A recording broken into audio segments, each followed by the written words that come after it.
how to add money to your Bitget wallet.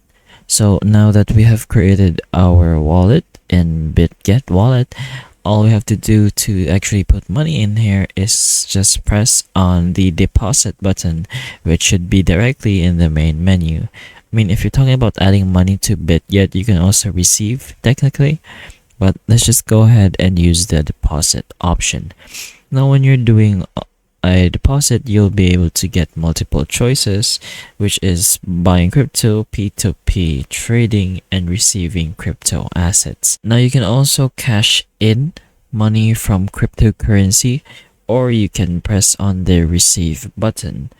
So let's say you have Ethereum, and you're gonna be able to see multiple networks of that Ethereum for you to choose. So let's say on the base Ethereum, press on that, and of course you're gonna have to allow and just go on the, and if you have Ethereum from base mainnet, just go ahead and use this QR code and scan it from there. And once you scan it from there, you should be able to deposit money from that Ethereum directly into currency into your Bitget wallet.